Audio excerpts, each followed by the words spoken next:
I do love picking tops that clash horribly with my hair. Recently, I've been writing again. I mean, I've always been writing, but letters, emails, blog posts and scripts for YouTube videos. Lengthy book reviews in which I explain why certain tomes would make better doorstops than reading material. Some are furiously beaten out onto keyboards, others are typoed into the memos section of my phone. When technology is absent, they're even scrawled in looping excuses for handwriting into my never-ending notebooks. But this writing aside, in all honesty, my fiction, my book ideas, they've taken a back seat for a while now. I haven't tended to the stories that stalk round my overexcited brain for actual years now. And this is strange, because this is, more than anything, what I actually want to do with myself, with my life, with any snatched hour between waking and sleeping. I hadn't been writing because I had become scared. This had become too big a deal now.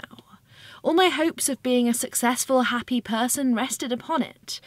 And that had become too big a mountain to scale. All you hear is the countless rejections people go through, the million query letters they send out, the very, very few who finally make it. I had, without voicing it to myself directly, definitely convinced myself that you had to be some highly empowered supergod in order to become a published writer. One of the amazing sides to my not-so-new-anymore job, and in fact to blogging as well, is you get to meet some of these fabled immortals.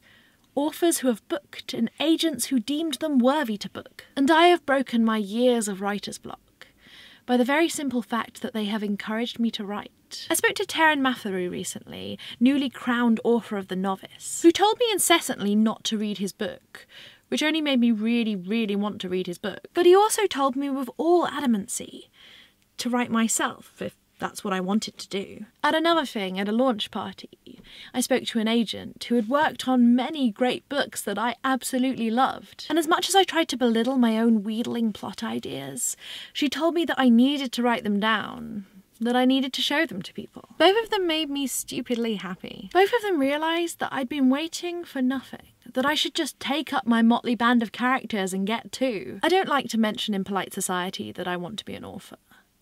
It sounds like such a pompous, puffed-up declaration to make. Great people who I could never be anything like are writers.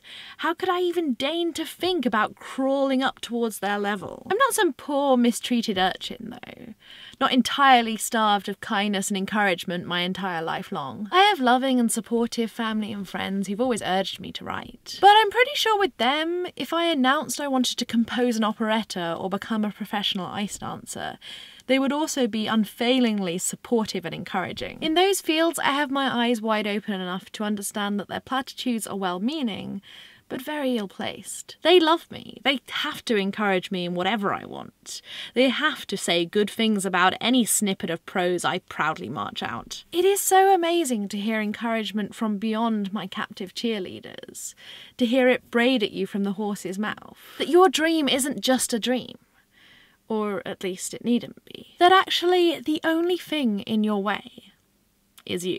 You may balk at your chances, at the statistics supposedly set in your way, but if you don't sit down and write something from beginning to end, you'll never know if you do actually have that chance. Maybe it isn't as unlikely as you often fear. I definitely needed that little encouragement, and getting it was so wonderful. So here it is, I'm passing it on. Write your book. No, don't wait until you've finished this, completed that qualification, or read a few more how-tos. Write your book. Now. No more excuses. You're constantly told that every odd is stacked against you, but what if it's not? What if publishers out there are dying to sign you? What if readers around the world are dying to read you? And you just haven't picked up a pen yet. Your story might just be the most amazing thing to ever grace the world. And how won't you know that unless it's typed out before you? Get writing now. No more excuses. That's what I needed to hear.